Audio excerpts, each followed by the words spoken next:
நம்ம Sunday special ரெடியா? சாப்பிடலாமா? சாப்பிடலாம். நான் சொன்ன மாதிரியே தடல் புடலா சீ ஃபுட் ஸ்பெஷல் கடல் விருந்து ரெடி பண்ணிட்டேன்.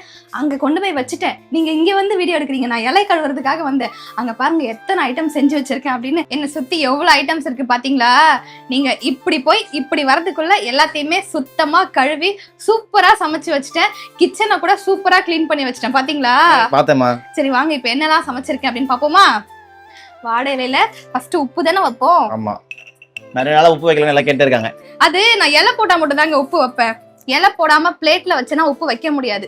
அதனால வாழை இலை இன்னைக்கு போட்டாச்சு. அதனால ஃபர்ஸ்ட் வந்து நீங்க கேட்ட மாதிரி உப்பு வச்சுட்டேன். வெள்ளை வவ்வால் மீன் வறுவல், ஒயிட் பாம்ஃப்ரெட், அதை வந்து சூப்பரா ஃப்ரை பண்ணியிருக்கேன். வஞ்சிர மீன் வறுவல் ஒன்னே ஒன்று மட்டும் தான் ஃப்ரை பண்ணேன். நல்ல பெரிய வஞ்சிரமா இருந்துச்சா, அதனால அதை புடாம திருப்பவே முடியலங்க. எப்படிதான் பார்த்து திருப்பினாலும் இல்ல, அது குடல் சைடு இருந்தா டேமேஜ் ஆகும். அப்படியா? அது எனக்கு தெரியல, லைட்டா வந்து புட்டுக்குச்சு. சரி ஓகே, பாருங்க பெரிய ஸ்லைஸ் வஞ்சிரம் சூப்பரா அழகா ஸ்லைஸ் பண்ணி கொடுத்தாங்க. மீனெல்லாம் செம்ம ஃப்ரெஷ். அதனாலதான் அப்படியே அந்த வறுக்கும் போதே அந்த ஃப்ரெஷ் நல்லா தெரிஞ்சது. ஸ்குவிட் வறுவல், இந்த மீனுக்கு போட்ட அதே மசாலாவே போட்டு இந்த ஸ்குவிட் வறுவல் பண்ணியிருக்கேன். இதுவுமே சூப்பரா இருக்கும். இறால் தொக்கு, என்னடா கடாயோட வச்சுட்டேனே அப்படின்னு பாக்காதீங்க, எனக்கு கொஞ்சம் வேலை ஜாஸ்திங்க. திரும்ப ஒரு பாத்திரத்துல மாத்தா திரும்ப அந்த பாத்திரத்தை நான் தான் கழுவணும். அதனால அப்படியே வச்சுட்டேன். யாரும் தப்பா நினைக்காதீங்க, அட்ஜஸ்ட் பண்ணிக்கோங்க. இறால் தொக்கு, நல்ல பெரிய காலு நண்டு பெரட்டல், ப்ளூ கிராப் பெரட்டல், நல்ல சதையா இருக்குங்க. யாராவது நண்டு வாங்குறீங்க அப்படின்னா கண்டிப்பா இந்த ப்ளூ கிராப் வாங்கி ட்ரை பண்ணுங்க. ட்ரஸ்ட் மீ, ரொம்ப நல்லா இருக்கும். அதுக்கப்புறம் நீங்க வேற நண்டே வாங்க மாட்டீங்க. அப்படிதானங்க? ஆமா, கண்டிப்பா. சுட சுட சாதம்.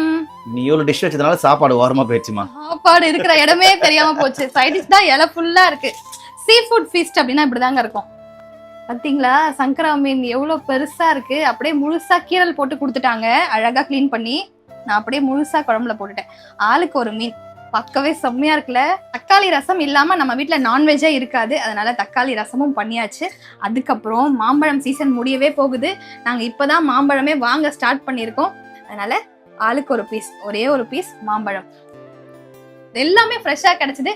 இதுக்கெல்லாம் காரணமே வந்து சீ ஹப், அவங்க தான் ஃப்ரெஷ்ஷா கொடுத்ததால என்னால இவ்வளோ ஐட்டம்ஸும் சூப்பரா ஃப்ரெஷ்ஷா டேஸ்டியா பண்ணிட்டேன். இந்த மாதிரி ஃப்ரெஷ்ஷான சீ ஃபுட்லாம் உங்களுக்கும் வேணும் அப்படின்னா சீ ஹப் அவங்களோட இன்ஸ்டாகிராம் ஐடியை நான் கீழே டேக் பண்றேன். கான்டாக்ட் நம்பரையும் நான் கொடுக்குறேன். வேணுங்கிறவங்க கான்டாக்ட் பண்ணி முன்னாடி நாளே ஆர்டர் கொடுத்துட்டீங்கன்னா உங்களுக்கு ஆன் டைம்க்கு டெலிவரி பண்ணிடுவாங்க. இந்த சண்டே எங்க வீட்ல இதுதான் சீ ஃபுட் ஸ்பெஷல். உங்க வீட்லலாம் என்ன ஸ்பெஷல் அப்படின்னு கமெண்ட்ல சொல்லுங்க. பாய்.